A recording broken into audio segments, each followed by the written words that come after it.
Don't wait for new weapons in Apex. It won't happen, and it has nothing to do with developers' laziness. And here is why.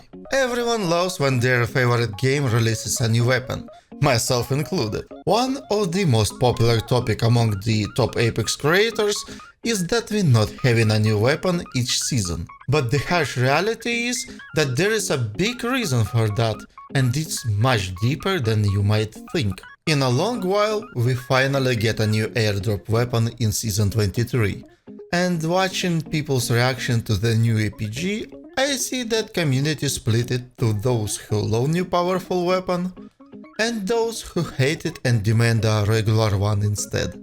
But the problem is, we already have in a game almost every possible regular weapon, and there is actually not much space left for something new. To prove my point, let's try to find the gaps and imagine what kind of weapons we can add to the game to supplement an existing list without repeating existing guns and making them obsolete.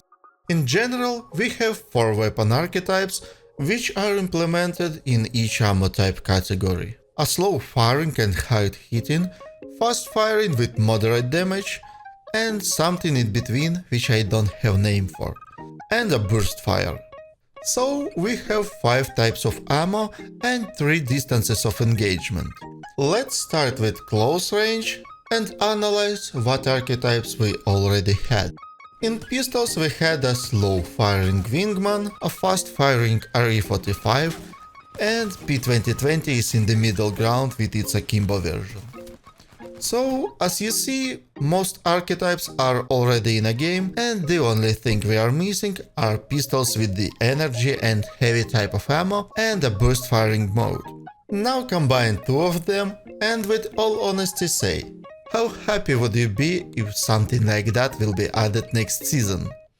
And how powerful this thing should be to avoid of falling into one of these categories. Either being too strong and replace an existing gun, in our case it's Prowler, or being a weaker clone, which quickly will be forgotten. Or end up being niche and rarely used, like the fresh Akimbo, which after nerf I barely see in my games. Also, we can try to transform one of the side archetypes to its extreme version. For example, make a really slow firing hand cannon with 2 bullets in a clip, but ginormous damage. Let's say somewhat 90 per shot. Or super fast firing pea shooter with 50 bullet magazines. That doesn't sound much exciting, huh?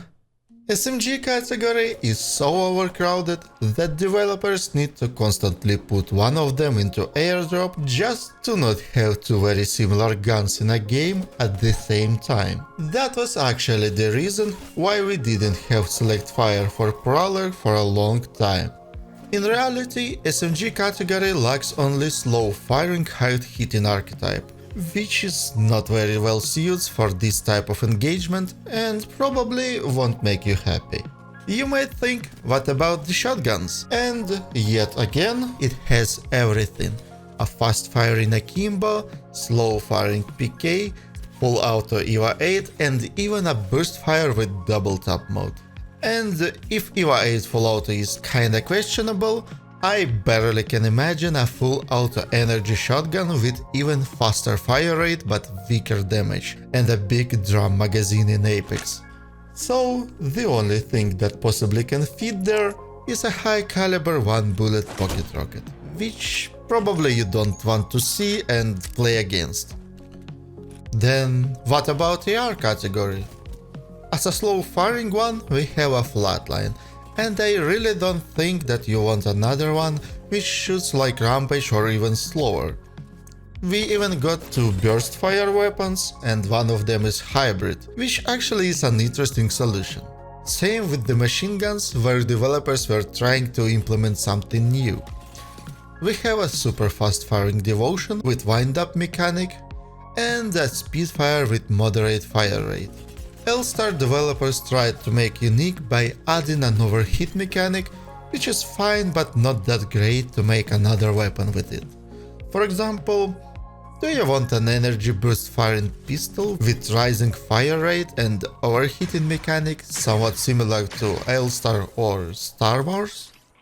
Then in a game appeared a hybrid rampage, which fills the slow firing and hard hitting niche in the machine gun category, and can change its fire rate depending on the conditions. So we have left only two categories, a sniper one and a trash bin for bad solutions. I'm talking about the marksman category, but that's the topic for another video. In both of these categories, you already can find all common archetypes. The only one missing archetype in sniper rifles is a burst fire, but we got a full auto model for charge rifle instead. And the burst fire.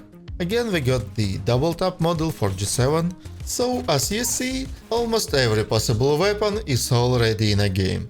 So, unless Respawn introduces a completely new mechanic, like railgun, which can shoot through walls, or a complicated hybrid weapon system, we won't get a new gun.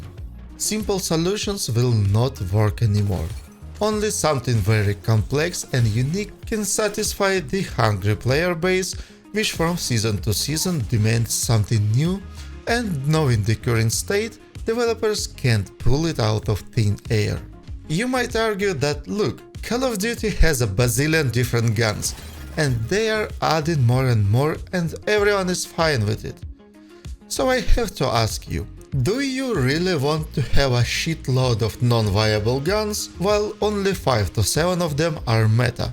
You can't just go and buy a desired pre-kitted one in Apex. And how would you feel when you constantly won't find a needed one, while your enemies with better luck gonna destroy you with one of these? Not even mentioning that pre-kitted weapon would completely ruin the idea of looting and getting upgrades for a weapon. But what about games like Battlefield? Weapon selection there is locked behind a progression. So when you get to better guns, you'd never gonna back to previous ones. Most players just unlock optimal for their taste weapon with good damage and moderate recoil and switch it only to a better one, and that's it. And that model creates another problem. When newcomers get to a game, they are dominated by players who've already unlocked everything. And that's a really bad model for the Battle Royale genre, where everyone should be equal and only the strongest in terms of skills will win. So we are finally getting to the most interesting part of the video, the future of Apex weaponry. I'm 100% positive that I cracked developers' master plan and I'm about to share it. But only with those who already called an airdrop on top of that like button and subscribe to our channel. So, the closest solution to give you a feel of a new weapon in a game is just to rework an existing one instead of inventing something new.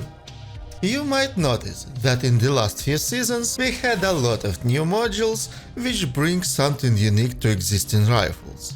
First, we had an implementation of those in Final Fantasy event with Materia. New mods were adding a whole new layer to the weapon loadouts and how they are paired with each other. Later on, developers tested new survival items, which were basically a new tactical ability, which you can pair with any desired legend and obtain even more flexibility and interesting results.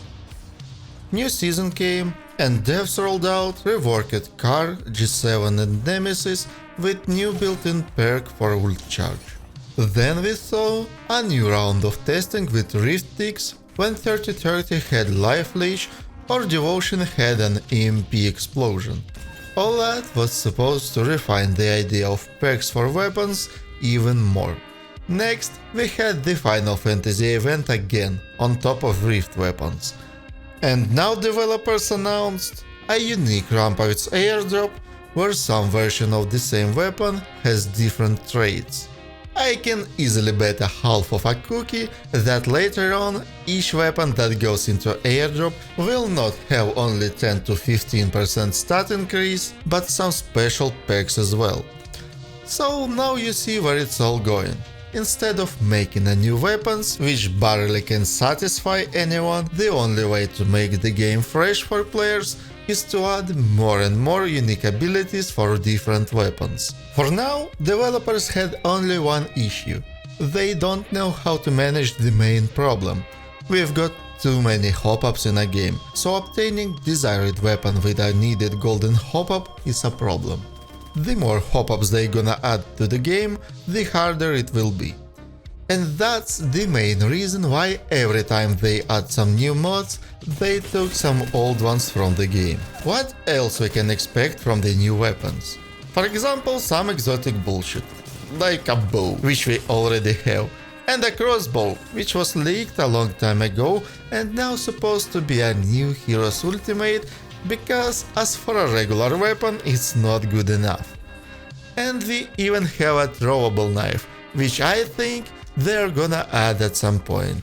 So we are left with heavy weaponry like EPG from Titanfall and new hop-up perks, which can be good and can be somewhat like shatter caps, which on a paper are interesting idea, but in reality weapon with it cannot compete with shotguns at close range, so why do it even exist? In the end, don't hold your breath for new weapons. At the current time, adding new guns to a game is nearly impossible. But does that mean Apex is doomed? Not necessarily. The game still has room for new mechanics, evolving metas, and maybe even a global rework of all weapons in a game instead of adding just more. Instead, expect reworks, balance changes, and maybe, just maybe, something completely unexpected will come out. But hey, maybe I'm wrong, maybe Respawn will surprise us. What do you think? Drop a comment below, I'll gladly read all of them. If you enjoyed that breakdown, drop a like and subscribe for more Apex insights. And check out my TTK comparison here, it's pretty dope. Thanks for watching and see you in the next one. Bye!